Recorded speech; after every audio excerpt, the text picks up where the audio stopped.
बिस्मिल्लाहिर्रहमानिर्रहीम। आप देख रहे हैं जियो न्यूज़ और स्पोर्ट्स फ्लोर पर सैयद यासनी आपकी खिदमत में हाजिर है। Tri nation 2025 T20 series Pakistan, Zimbabwe और श्रीलंका और टूर्नामेंट का फाइनल अब श्रीलंका और पाकिस्तान की टीमों के दरमियान खेला जाएगा।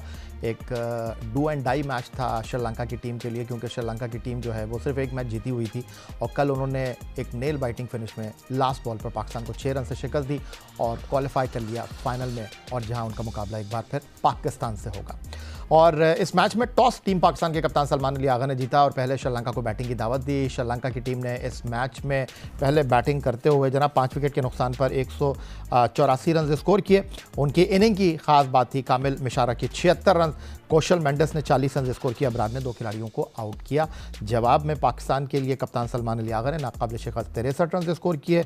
मोहम्मद उस्मान ने 33 रन स्कोर किए। दोनों के दरमियान 5वीं विकेट पर 54 रन बने, लेकिन ये सब कुछ काफ़ी नहीं था क्योंकि पाकिस्तान 20 ओवर की बैटिंग में 7 विकेट पर 178 रन बना सका और दुश्मंता चमीरा ने 4 खिलाड़ियों को 20 रन देकर पवेलियन की राह दिखाई और पाकिस्तान की टीम ये मैच हार गई। हमारे साथ गुफ्तगू के लिए मौजूद हैं पाकिस्तान के former test captain, test wicket keeper Rashid Latif साहब हमारे साथ मौजूद हैं। T20 वनडे और टेस्ट क्रिकेट में पाकिस्तान के लिए बैक सेंचुरी स्कोर करने वाले पहले batsman test opener Ahmed Shehzad साहब, और स्टूडियो में हमें ज्वाइन कर रहे हैं टेस्ट फास्ट बॉलर क्रिकेट के सिकंदर बख्श, जिनके साथ गुफ्तगू की शुरुआत करते हैं। सिकंदर, कल के मैच में अगर हम देखते हैं तो दोनों तरफ से फास्ट बॉलर जो थे वो कुछ इतने सक्सेसफुल नहीं रहे। पाकिस्तान ने 3 फास्ट बॉलर को कल इस्तेमाल किया, सलमान मिर्ज़ा, मोहम्मद वसीम जूनियर और फ़हीम अशरफ। इनके 11 ओवर में लगभग 98 रन बने। ऑन द अदर मैं श्रीलंका की बात करता हूं तो श्रीलंका के 3 फास्ट बॉलर ने 12 ओवर में 105 रन दिए, लेकिन दुश्मंता चमीरा की जो बॉलिंग थी वो इस मैच में पाकिस्तान और श्रीलंका के दरमियान फ़र्क साबित हुई, ख़ास तौर पर उनका आखिरी ओवर जहां उन्होंने सिर्फ 3 रन दिए और पाकिस्तान टीम को फतह से दूर कर दिया। नहीं देखो, चमीरा की जो बात करो, एक्सेलेंट बॉलिंग, और ये जो दूसरा उनका है ना ईशान मलिंगा, उसने फंसा दिया जी, था। बहुत एक्सपेंसिव है, 54 रन 4 ओवर। हाँ, नहीं उसके अलावा वो उसके पिछले मैच में भी मैंने गौर किया, वो उसको बहुत ज़्यादा अभी प्रैक्टिस की ज़रूरत है, कहने का खेलने की ज़रूरत है वो ज़्यादा, इसलिए कि उसकी लाइन ही नहीं बन रही थी। जब लेफ्ट हैंडर आता था तो टांग के ऊपर, राइट हैंडर आता तो बिल्कुल ही आउटसाइड ऑफ स्टंप, मुझे समझ में नहीं आया, उसकी बॉलिंग इतनी मज़ेदार नहीं थी। अब पाकिस्तानी बॉलर्स का ये इशू था कि श्रीलंका ने कल प्लानिंग करके उन्होंने सोच रखा था कि आज हमने खुलकर खेलना है, और वो अपने हिसाब से पूरा खुलकर खेले। और जब भी कोई टीम बिल्कुल ही, जब अपने कहते हैं ना कि सारे जंजीरें तोड़ के आ जाती है कि बस अब तो खैर आखिरी वक्त है, तो फिर उन्होंने वही किया, इसलिए थोड़ी सबकी पिटाई हुई। थोड़ा मुझे डिसअपॉइंट वसीम ने किया।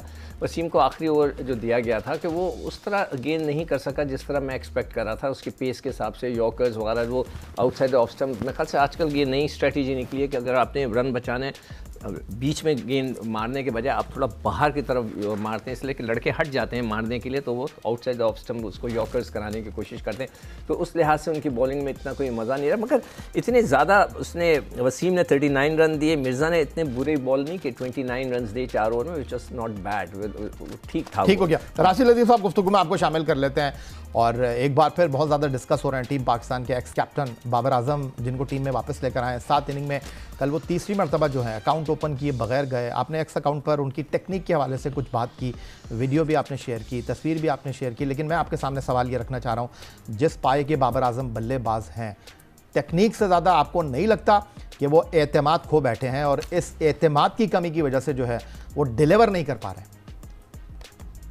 देखिए, ज़ाहिरी जो चीज़ें होती हैं वो नज़र आ जाती हैं, जो हमने देखा। अब दिमाग की कैफियत तो जाहिर सी बात है बहुत मुश्किल है उनकी पढ़ना, लेकिन जहाँ पे अहमद भी ओपनिंग बैट्समैन है, उनको बहुत पता है, बहुत क्रिकेट के लिए रिसेंटली खेली भी है। आप अगर गलत जगह पे खड़े हो जाएं और आपको आपकी ऑफ स्टंप का नहीं पता हो कि वहाँ वो कहाँ है और आपका मेन है, आपका हेड कहाँ पे रखा हुआ है, कि हेड तो आपका 4थी 5वीं स्टंप पे चला गया है, तो आप लाइन का, बॉल की जो लाइन होती है ना, उसको प्रेडिक्ट कर ही नहीं सकते। और जो बॉल आपको मिड ऑफ पे या स्ट्रेट खेलनी होती है, आप मिड विकेट या स्क्वायर लेग पे खेल रहे हैं, एग्जैक्टली वही हुआ। आप देखें इस वीडियो में, ये बॉल जो मिड ऑफ पे खेलनी थी या स्ट्रेट खेलनी थी, उसको वहां पे खेलने चले गए। ये देखें, बॉल मिडिल स्टंप पे है और खुद का हेड बाहर है। तो मेरे ख्याल से ये थोड़ा सा इनको काम करना पड़ेगा। काफी अरसे से नोट कर रहा हूँ, ये ऑफ लेफ्ट आर्म स्पिनर पे भी देखें, जब बीच में खड़े हैं जो सीधी रहेगी। लेकिन राशिद लतीफ़ साहब, काम तो आप नेट पर जाकर करते हैं, फर्स्ट क्लास क्रिकेट में जाकर खेलते हैं, इनको तो हम खिलाए जा रहे हैं। नहीं वो देखिए T20 में इनकी सिलेक्शन गलत हुई थी, हमने बात की थी, वनडे टेस्ट मैच तक ठीक है, लेकिन बगैर खेले इनकी सिलेक्शन हुई है और वही चीज रिफ्लेक्ट कर रही है आपके ना, आपने तैयारी क्या की हुई है और मैचेस कौन से हैं, पिच की कंडीशन क्या है। पिंडी की वो पिच नहीं है जो हम सोचते थे, यहाँ लो बाउंस है, यहाँ पे बॉल पड़ के थोड़ी सी जाती है और नीचे रह रही है, तो उसमें तो आपको ख्याल करना पड़ेगा। हाँ फ्लैट पिचेस के ऊपर तो रन बनते हैं, जहाँ यहाँ ये तो स्विंग और सीम भी नहीं हो रही यहाँ पे, थोड़ी सी पेस ज्यादा थी चमेरा की, 140 अगर करेगा वो पढ़ने के बाद पहली दूसरी बॉल नहीं पता चलेगी, तो वही चीज हुई है। तो अब हमें इश्यू यही आ रहा है कि हमारा वन डाउन बैट्समैन और नंबर 4 ने तो रन कर दिए हैं, लेकिन ये इशू हमारा आगे तक रहेगा। राशिद लतीफ़ की गुफ्तगू आपने सुनी और सिकंदर बख्त हमारे साथ मौजूद हैं और अहमद शहजाद साहब की भी राय में शामिल करेंगे, लेकिन फ़िलहाल हम एक ब्रेक की तरफ मूव कर रहे हैं और एक बार फिर आपको बताते चलें कि पाकिस्तान में होने वाली ट्राई सीरीज़ का फाइनल पाकिस्तान और श्रीलंका की क्रिकेट टीमों के दरमियान खेला जाएगा और टूर्नामेंट खत्म हो चुका है जिम्बाब्वे के लिए। मिलते हैं ब्रेक के बाद। ब्रेक के बाद एक बार फिर कहेंगे आपको खुश आमदीद और अब सीधा चलेंगे अहमद शहजाद साहब की तरफ। अहमद, गुफ्तगू में आपको शामिल कर लेते हैं और कल सलमान अली आगा ने हाफ सेंचुरी स्कोर की, 17 मैचों के बाद उनको एक लंबा रन मिला और उन्होंने उससे भरपूर फ़ायदा उठाया और कल के मैच में पाकिस्तान हार गया, लेकिन जो पॉजिटिव था वो ये था कि कप्तान ने 63 रन की नाकाबिल शिकस्त इनिंग खेली, हीरो बन सकते थे, लेकिन वो चूँकि नॉन स्ट्राइक रन पे चले गए थे, उनको खेलने का मौका नहीं मिला। आप उनकी इनिंग को किस तरह देख रहे हैं? नहीं, रन उन्होंने किए हैं, लेकिन कितनी इनिंग्स के बाद, इतनी इनिंग्स कहाँ मिल गई। आप बैठे रहे, शो करते रहे, क्रिटिसाइज करते रहे, फिर अगले साल इस तरह की एक इनिंग होगी, फिर कहते हैं आप बड़ा जबरदस्त फॉर्म में आ गए।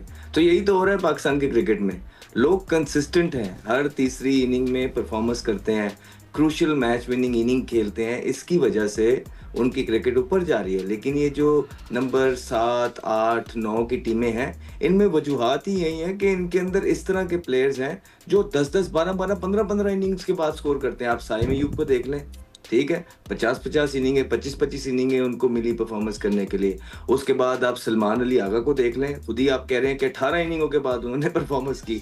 18 इनिंगों का करियर होता है लोगों का, तो इनकी परफॉर्मेंस 18 के बाद निकली। फिर बाबर आजम देखें कि जब से एक तो वो बगैर परफॉर्मेंस किए कुछ खेले बाहर आए, माइक हेसन ने भी झूठे साबित हो गए कि हमने उनको कोई चीज़ें बताई हैं, वो इम्प्रूव करेंगे जाकर डोमेस्टिक में तो हम लेके आएंगे उनको। क्रिकेट बोर्ड ने दोबारा से एक वीक क्रिकेट बोर्ड जिसे कहते हैं नजर आया, दोबारा रखा। अब जब भी वो 180, हम पे तनकीद ये होती रही है 140-50 की गेम के वो प्लेयर हैं, जब भी 180 प्लस स्कोर होता है आप देखिए कि उनके आखिरी 5 से 6 मैचों में 4-0 है, पता नहीं 5-0 और 61 का स्ट्राइक रेट है, 61 का, 61 का। तो आप, मेरा मतलब है कि किधर को लेके जा रहे हैं पाकिस्तानी क्रिकेट। यकीन जानिए कि जॉब है, मजबूरी है, तो इस पे बात भी हो जाती है, नहीं तो क्रिकेट बोर्ड को, अवाम को सारी चीजें हम बता बैठे हैं और अवाम भी अब समझती है। मजबूरियों के तहत जो है अब ये डिसीजंस लिए जा रहे हैं। कोई किसी का वल्लाह आलम कहाँ से क्या हो जाता है, किसी की कोई और गेम चल जाती है, तो इस तरह चीजें। तो ये वही लोग हैं जो पाकिस्तान क्रिकेट बोर्ड ने हायर किए हैं, जो एक्स क्रिकेटर्स हैं, हर दूसरे बंदे की तनख्वाह लगाई हुई है। ये सारा ब्लेम उन्हीं का है ना, बिकॉज वही सारे डिसीजन ले रहे हैं। उनको 2-2, 3-3 साल क्रिकेट बोर्ड के अंदर बैठे हुए हो गए हैं। अब ये टाइम है कि उनको कोई पैथवे नजर आना चाहिए था, कोई चेंजिंग नजर आनी चाहिए थी। 2 दिन के लिए इनकी चेंजिंग नजर आती है। ये कहते हैं हम एनओसी रोक देते हैं, प्रेशर पड़ता है एनओसी रोक देते हैं, एक मैच डोमेस्टिक का खिला के एनओसी जारी कर देते हैं, प्रेशर पड़ता है लड़के को बाहर निकाल देते हैं, कोचेस से बयान दिलवा देते हैं, 2-3 मैच होते हैं, कोई और ऊपर से नीचे से गेम डलती है, वो प्लेयर वापस आ जाते हैं। इनकी परफॉर्मेंस की अकाउंटेबिलिटी, इनका कसूर नहीं रह गया। ये पाकिस्तान क्रिकेट बोर्ड और वो सारे एक्स प्लेयर्स और सारे ब्यूरोक्रेट्स जो रखे हुए हैं उन्होंने, ये उन पे अब सवाल होना चाहिए कि सर ये पाकिस्तानी क्रिकेट किधर को जा रही है। आप श्रीलंका से और जिम्बाब्वे से जीत के आप कहीं ये तो नहीं अवाम को कहना चाह रहे कि हम बिल्कुल ठीक रास्ते पे चल रहे हैं, क्योंकि हमें तो पता है कि इन पर टीमों के खिलाफ आपकी परफॉर्मेंसेस ठीक होती हैं, लेकिन जब पहली 5 टीमों की बारी आती है आप तो वहां फंसते हैं। तो आपने कितनी कोशिश कर ली है कि वर्ल्ड कप से पहले आपकी जो तैयारी हो पहली 3 टीमों के साथ हो और वो 3 टीमें अपने पूरे प्लेयर्स लेके आए।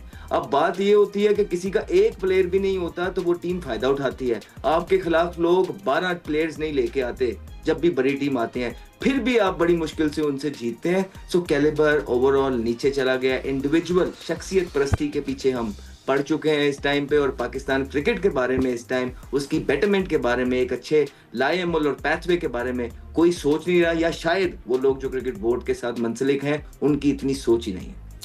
बड़े दुखी दिल के साथ अहमद शहजाद ने अपने गुफ्तगू का खुलासा किया और वो कहते हैं ना कि पाकिस्तान क्रिकेट बोर्ड के फैसले यू टर्न, अहमद शहजाद ने अपना दिल खोल कर रख दिया है। राशिद लतीफ़ साहब, ये आहा वाह वाह 80 इनिंग के बाद बाबर आजम 26 माह के बाद सेंचुरी कर रहे हैं, 17 इनिंग के बाद सलमान अली आगा सेंचुरी कर रहे हैं, और इसको मैं अफसोस कहूँ, अलमिया कहूँ, सोच कहूँ कि हम इस परफॉर्मेंस के ऊपर कह रहे हैं कि जी रन्स हो गए, क्या बात है, कप्तान फॉर्म में वापस आ गए, बाबर आजम का बल्ला चल गया। जो अहमद बात कर रहे हैं इसका मतलब ये है कि हम जो हैं अब वो शख्सियात की तरफ चले गए हैं, हम परफॉर्मर को भूल गए। नहीं, अहमद ने कंप्लीट अपनी बात कर ली और मेरी भी यही बात है कि जो वीक साइड के खिलाफ हम खेल रहे हैं उसमें परफॉर्मेंसेस नहीं आ रही।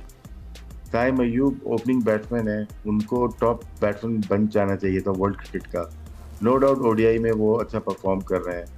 साहबजादा फरहान को देखेंगे, उनकी भी मिली जुली परफॉर्मेंसेज हैं, उसमें बहुत अच्छे लग रहे हैं। बीच में छक्के मारे 2 मैचेस में तो ठीक है, हम कह सकते हैं इम्प्रूव की तरफ जा रहे हैं। फिर बाबर आजम आते हैं, फिर सलमान अली आगा आते हैं। यहाँ पे हमें थोड़ा सा कोचिंग स्टाफ को और तवज्जो देनी पड़ेगी कि हमें किस तरह से फ़खर जमान को यूज़ करना है, क्योंकि जो बातें आपने सवाल किया वो अहमद शहजाद ने बहुत अच्छे तरीके से बयान कर दिए। मैं थोड़ा सा उसको आगे लेके चलता हूँ कि थोड़ा स्ट्रेटजी चेंज करनी पड़ेगी कि फ़खर जमान आउट हो जाएगा तो राइट हैंड आएगा या लेफ्ट हैंड आएगा।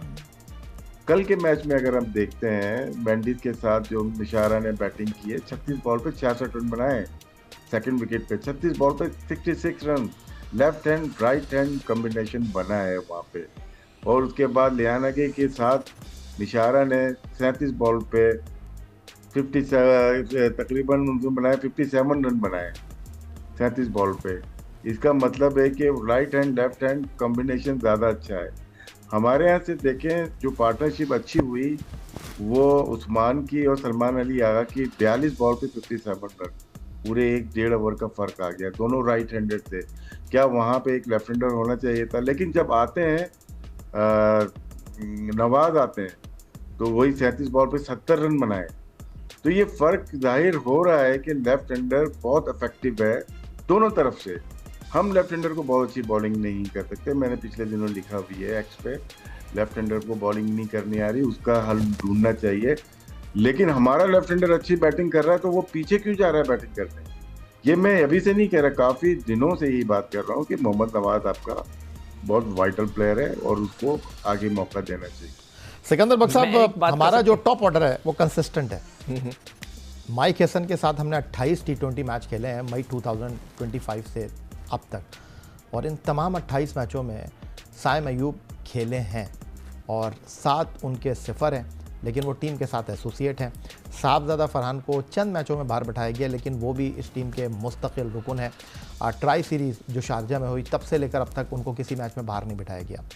फ़खर जमान खेले हैं, साउथ अफ्रीका के ख़िलाफ़ बाहर बैठे हैं, लेकिन ये जो श्रीलंका की बॉलिंग खेल रही थी लास्ट लीग मैच में, ये इनकी फ्रंट लाइन बॉलिंग नहीं है। जिस तरह अहमद कह रहे हैं कि अब एक टीमों ने अपना तरीक़ाकार बना लिया है कि वो पाकिस्तान के दौरे में नए खिलाड़ियों को भेज रहे हैं और अपने आम खिलाड़ियों को आराम करा रहे हैं, उसके बावजूद हम उनसे हार जाते हैं।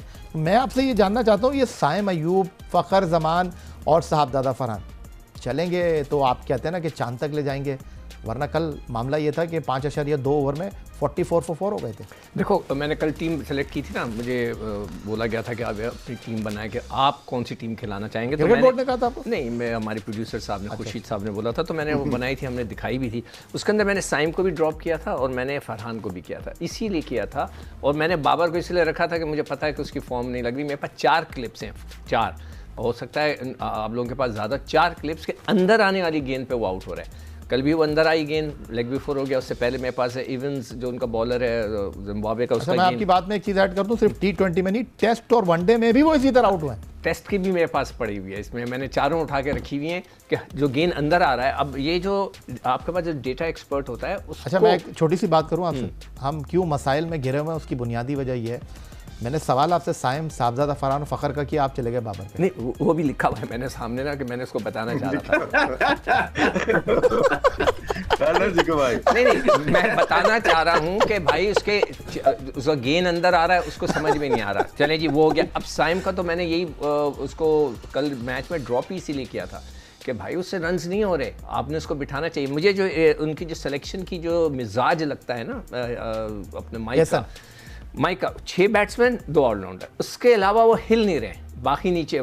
आप ये देखें कि कल मैंने जो टीम बनाई जिसमें 7 बैट्समैन थे, मगर उसके अलावा वो हिलते ही नहीं है, और वो 6 के 6 जो बैट्समैन टॉप के हैं बस उन्हीं के अंदर वो घूम रहे हैं, उसके अलावा वो हिलते नहीं है। अब मुझे नहीं पता, साइम का जो है वो बहुत ज़्यादा इन्वेस्टमेंट की है क्रिकेट बोर्ड ने कि उनको ले जाकर उन्होंने जिस तरह भी उनकी ट्रीटमेंट कराया, सब कुछ कराया, तो वो शायद उसको वेस्ट नहीं करना चाहते। He is talented. हमसे ले लें, पाकिस्तान का भला सोच लें, हमसे ले लें ट्रीटमेंट के पैसे। अच्छा चले वो। अच्छा अहमद, मैं एक मुख्तसर सवाल आपसे करना चाहता हूँ। कॉल शायर मामला यहाँ अटक गया है, यहाँ फंस गया है, वो इतना पूछ ले मुझसे तो किस बात का गम है, वो इतना पूछ ले मुझसे तो फिर किस बात का गम है।